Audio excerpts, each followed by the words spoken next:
Nakakalungkot man pero kailangan na nating ipamigay itong dalawa nating hammerhead. Masyado na kasing maliit ang ating aquarium para sa kanila. Dito kasi sa Aquatica South Dragon ay mapapangalagaan pa sila. Bilang kapalit nga daw, ibinigyan tayo ng Oscar fish. Nakakatuwa lang dahil nakita ko ulit itong napakagandang super red arwana. So paano guys? Tara! Kaya naman isang araw, medyo tinanghali nga pala akong nagising. Sobrang taas na nga pala ng araw at napakainit na. Kailangan ko na kasing ipamigay itong dalawa nating hammerhead. Nakakaawa na kasi silang dalawa dahil napakasikip na ng kanilang aquarium. Medyo crowded na rin pala to dahil napakarami nating alagang Oscar fish. Kaya naman kumuha na ako ng timba para lagyan ng tubig. Kapag sa plastic ko kasi sila nilagay, madali lang nila itong mabubutas. Napakahirap din pala nilang hulihin dahil napakabilis nilang gumalaw. Bawal nga pala natin tong hawakan, baka tayo ay matinik. Pasensya na nga pala sa ating followers na nagbigay sa atin ito. Bagay na bagay nga pala sila doon sa ating pagbibigyan dahil napakalaki ng mga aquarium. Bago nga pala ako umalis, pinakain ko muna itong ating mga alagang Oscar fish. Hindi na rin pala stress si Bad Boy dahil lumalaki na ulit ang kanyang ulo. At dahil wala nga pala tayong oxygen, kailangan na natin magmadali. So paano guys? Tara!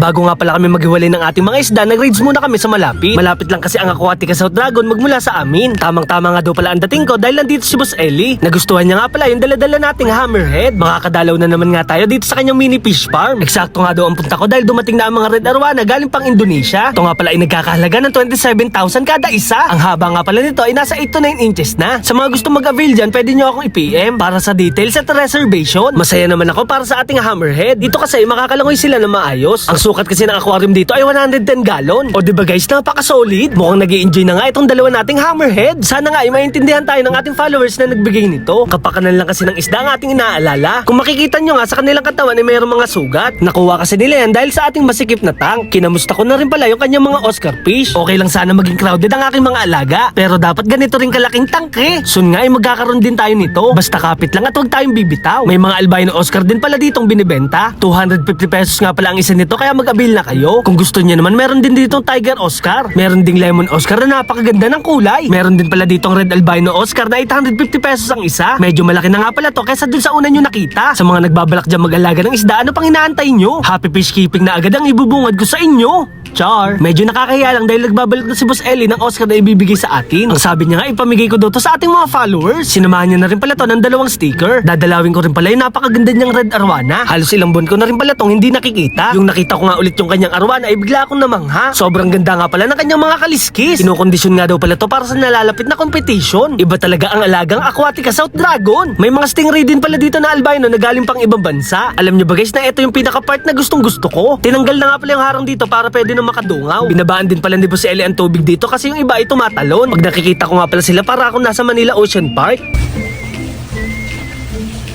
Wasak-wasak ang palimpik yan eh. Oo nga. Lang yan. Ito nga pala ang pinapakain ni Boss Ellie para maging healthy ang kanyang mga alaga. Ito nga pala ay isang uri ng ipis. Medyo nakakatakot lang sa unang tingin. Malinis naman daw to at dapat to lang ipag-alala. Bukod nga sa cockroach, meron pa siyang superworm. Ito nga pala ay napakayaman sa protina. Wala na nga pala gaano nag-aalaga dito kaya naubusan sila ng supply. Maraming salamat sa panonood. Paalam! Yeah! Guys, may tuturo na naman ako sa inyong bagong laro. Ito nga pala ang Apaldo. Alam nyo ba na dito ay napakaraming pwedeng laruin? Dito nga pala ay meron Super Ace, Fortune Gem at Mines. Alam nyo ba na Super Ace ang lagi kong nilalaro? Lalaroin natin guys, magbibet tayo ng 50 pesos. Scroll lang natin yan ng scroll. Makakuha na tayo dyan ng money. Okay yan, kung napapagod na kayo, pwede nyo odd spin. Ayan, may 9 spin tayo guys. Dire-diretso lang yan. Dire-diretso lang yan. Sige na, ibigay nyo na. Scatter. Okay, scatter oh. Scatter. 1.2. Sige na. Oy, wide oh. 340. Sige, magkano? Magkano yan? Magkano yan? Naka-300 tayo din guys. Ay, 75 naman yan. 75 naman yan. Ay, scatter ulit. Magkano yan? Wide. Oh, wide oh. 2 times yan. Wide ulit. 2 times oh. 2 times oh. Magkano to? 270. Oy, naka-300 na tayo. Magkano yan? Magkano yan? Scatter! May scatter guys! Uy, times 3. Magkano to? 10 oh.